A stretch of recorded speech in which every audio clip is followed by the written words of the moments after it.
So I have Ryan here from the other half of 5098 Bread, and this is going to go a little bit differently because Ryan's been thrown to the wolves here over the last couple months, so I expect to learn from him. If we do a race on rollouts at the end, I expect that he's going to have more pastries on his side than I will on mine. I don't know. We'll test that. So yeah, we're just doing the plain croissant again. Before coming here, I had never worked with pastry. So, how many pastries do you think you've rolled up now? Oh my gosh, thousands, thousands. I remember the first night I was doing a night shift and the first sheet was out and Andrew was teaching me. He's like, all right, this is what you do. Good luck. Like, okay, here we go. And he showed me, but there was like so many different things. Like we did every single pastry that night. It's like you own a bakery, right? Like, do it. Yeah. Yeah. You know what you're doing. But yeah, it was kind of like, oh, I guess we're jumping right into it. It's great. Like this is exactly what you wanted. So that was a lot of fun. The cool thing about doing this with the bicicleta is you can just stretch it all the way out, right? Unless you get a really crappy bicicleta. I had one that wasn't quite right. It was off by an inch and we didn't even know it. And then it just sat around the garage for years. We never used it. Oh, really? And then we had one cherished bicicleta that we all, even when we moved in here, I think we had one. We finally decided, okay, maybe we should get more than one of these things. Yeah. I didn't even know what the tool was called before I started here. What does 5098 bread, or what does 5098 mean? So we get that question a lot, actually. And so basically our bread journey started in Uruguay. We were there well, we weren't technically stranded, but we were there for 5 months. And in Uruguay, during the COVID lockdown, they kind of opened up because they didn't have too many cases. So we traveled around the country, but in Uruguay, there are 4 cows to every 1 person. So there's 3 million people, there's 20 million cows in Uruguay.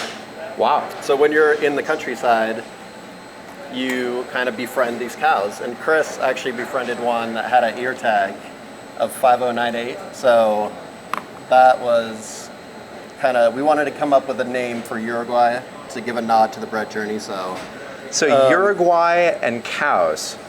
So yeah, we kind of went back and forth. You know, it's hard to come up with a name for a company because we had never done that.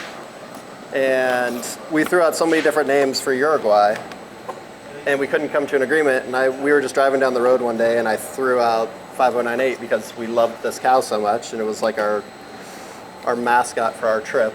And that just kind of stuck. So I don't think in a million years I would have guessed that. No. People are like, when they ask that question and then they get that response, they're like, oh my God, that's like incredible, first of all.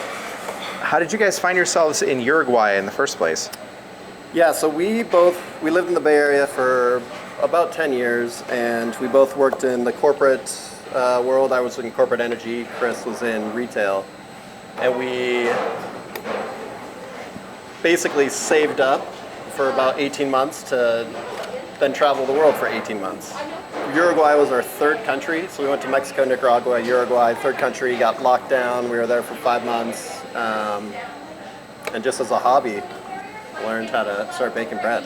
So were you baking then just wherever you were staying down there, or? So literally, like, I think I baked bread in about 5 different Airbnbs. Yeah.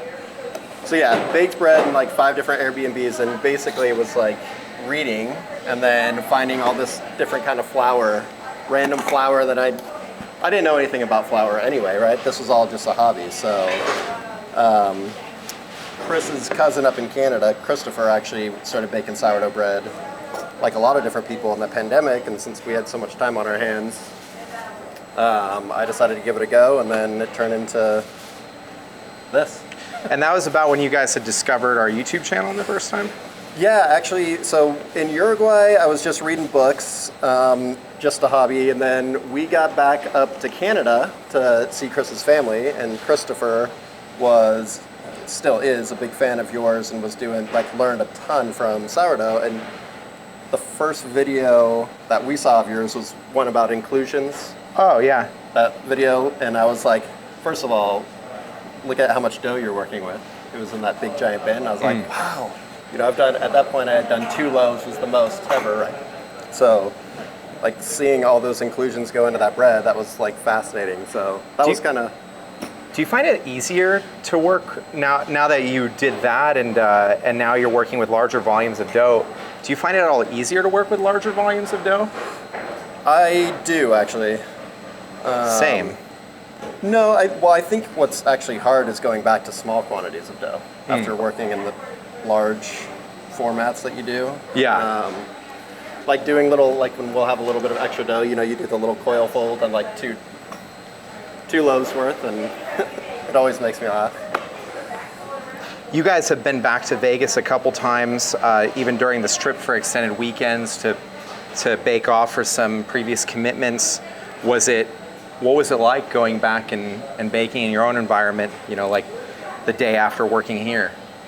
It was, well, first you get kind of so used to just everybody helping out, doing different things. So, and that camaraderie and that feel like in the kitchen of being with other people. And then when you go back home, you're like, oh yeah, I gotta clean the bins after I take all this dough out, after I'm done shaping. And I think that, and then like just working in smaller quantities. We were talking about what it was like to shape 40 loaves of dough again, right? And like here we would get through 40 loaves in like 3 minutes with the help of everybody else and throw them on the thing. And back at home, it's just you doing everything. So right.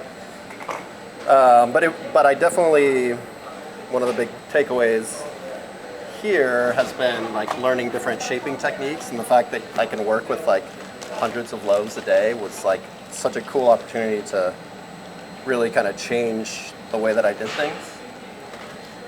What are the biggest changes that you've made to your own, I guess, baking techniques?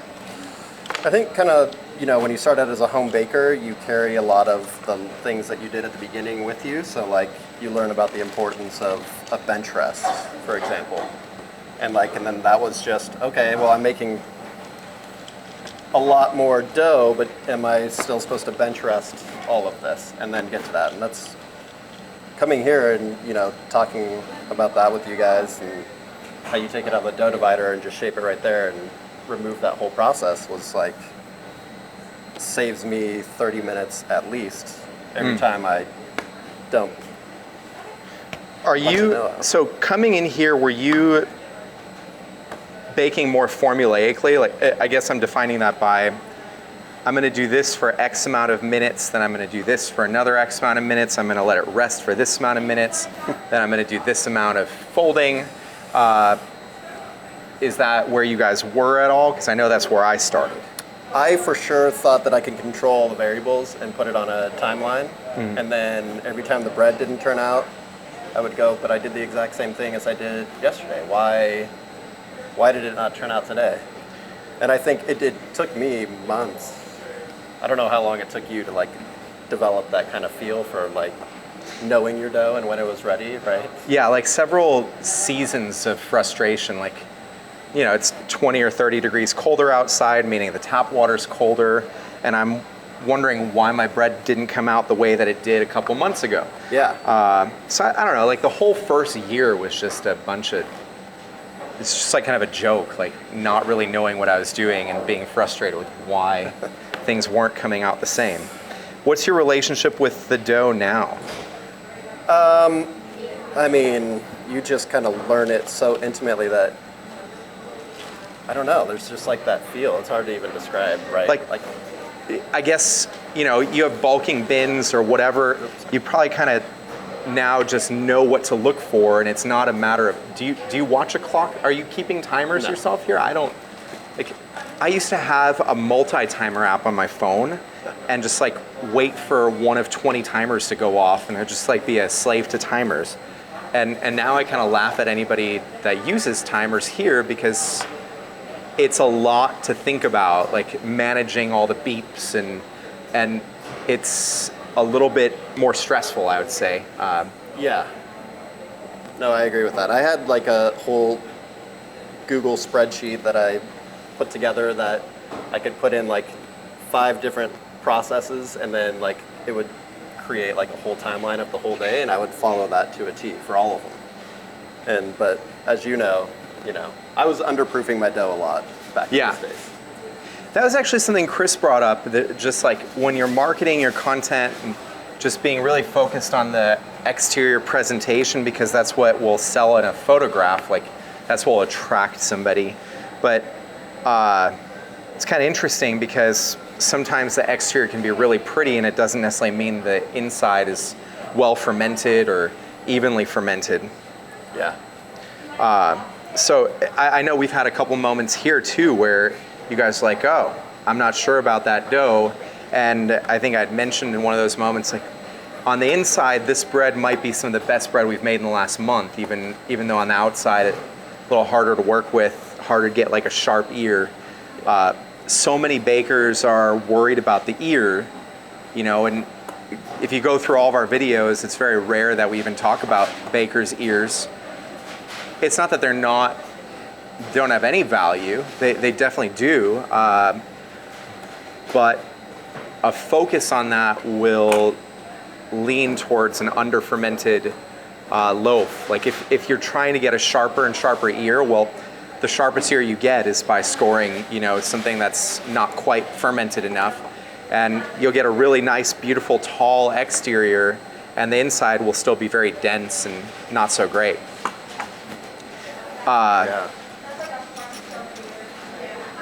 So we were talking with Chris about how you guys are going to go home and kind of take a different strategy than you originally were. What brought you to that? So you were going to go home and launch your brick and mortar later this year. What brought you to say, we want to invest in our cottage bakery and stay there longer? I think maybe... I'm going to get trays while you answer it. Yeah, sure. I think for us, the biggest takeaway was just trying to come up with the structure of the business that we wanted to do. We've only been doing this for a year, a little over a year. So we kind of saw an option going forward of, okay, I think our business is going to be in brick and mortar. We want to do more wholesale accounts. We can't do that baking out of the house. And I think there's just a lot of different things that we want to do with like different products. We're doing pickups now, which is great. Getting ourselves out, kind of building our name a little bit more before we take that next step. And one other thing about us kind of taking a pause is that I realize that I need to learn a lot, which is one of the big reasons why we're here is to I don't know what I don't know. I taught myself pretty much everything just watching videos. And we really want to get into maybe doing a local grain movement, freshly milled, and we don't really know much about that. So I think that's going to be another phase of our business coming up here, which is going to be a lot of fun, but I don't think we want to put too much on our plate, and I think going brick and mortar and learning this stuff would be just quite a bit, For sure. I imagine when you do go brick and mortar and you make that leap, you guys are going to be stronger for it the more experience you have going in. So you'll be able to hopefully invest more in your team as opposed to having to invest in yourselves, which right now, I just can't think of any other thing that you need to be doing right now than investing in your own knowledge of baking and feel for it. I agree with that. I think, we don't know the scale. We see what you guys have done here and kind of the manpower that it takes, right? And getting that up and running. And you've also seen some of the difference in manpower. We did some hiring over the last couple months, and you've seen the difference between being really short-staffed on certain days versus, and it makes a big difference, right? Yeah. No, it makes a huge difference. I think when I started, it was there was 4 of us, and it was a lot of work, and I was still learning and trying to speed up processes and get really fast with that kind of stuff. And there's just a lot. You see all this. That's one sheet. We're doing 30 sheets a day. So. Yeah, the problem with being understaffed too, you get somebody like Ryan who owns a bakery, and that's fine. He's got all the motivation in the world to figure things out, and he's got an incentive to deal with the fatigue. But you get somebody who is just trying to have a career, and I think we owe them a stable environment. We owe them an environment that doesn't necessarily involve a 14 or 16-hour day every single day, and then 5 days a week of work. So we decided in January, no more.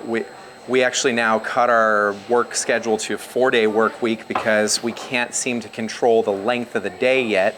That's our next step. But at least in the meantime, you know, if people have really long days, they're not here all week to where there's no way to even live a life outside of work. All right, I think we have one more sheet of planes.